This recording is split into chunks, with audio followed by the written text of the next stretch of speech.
Hello, my name is David Malin, and I'm the instructor for Computer Science E1, Understanding Computers and the Internet at Harvard University's Extension School.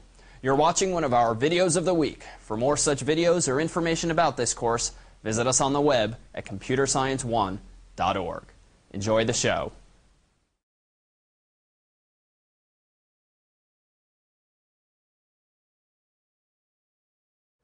Hello, I'm Dan Armendariz, a TA for Computer Science E1. You're watching one of our videos of the week.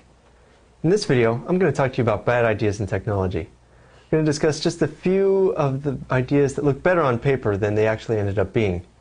First one might actually surprise you. It's the Segway. Now, I consider this to be a relatively bad idea because even though on paper it seemed to be really great, it never really took off.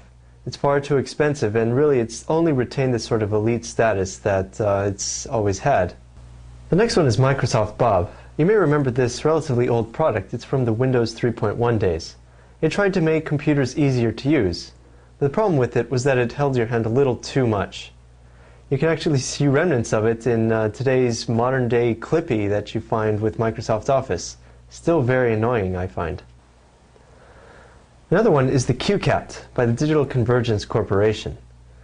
So what this product attempted to do was it gave you a little tiny cat, and you would open up a magazine and there would be a little barcode in an ad.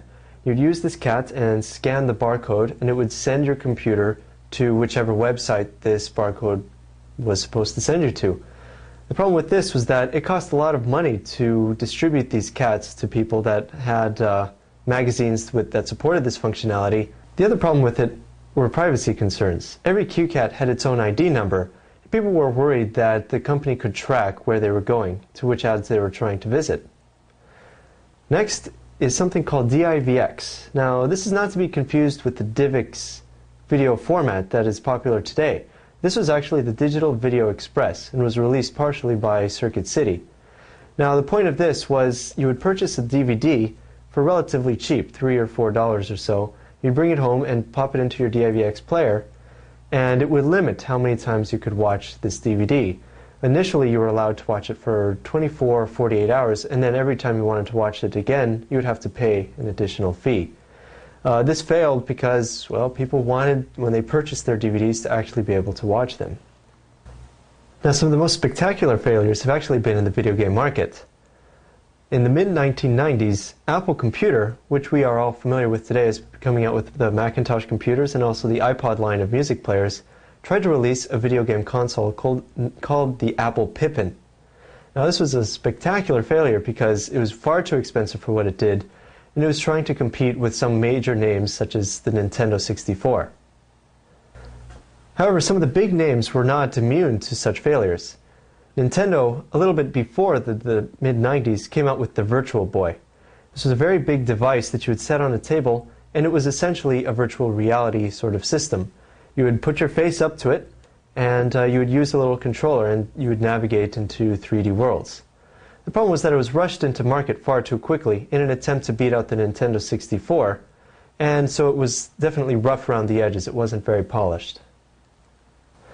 Another failure was the Nokia N-Gage. This was a device that combined a cell phone and a video game player in one device. I suppose the theory was that a lot of people like to play games on their cell phone, and they would take it a step further. The problem was this was marred by a poor first version of the hardware and very weak games. It's often found to be the brunt of many gamers' jokes.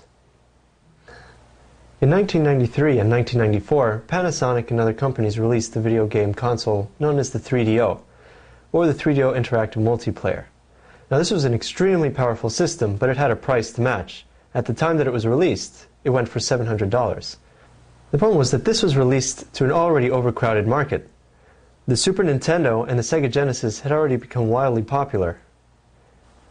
There was no room for this very expensive console in the market. Recently, a handheld device was released known as the Gizmondo. However, this failed somewhat quickly because of poor business decisions, litigations against the company, and perhaps even some corruption when the company's owner was mixed up in a very difficult police case with the Ferrari Enzo. Well, this has been a video of the week. I hope you enjoyed it. Thank you for watching.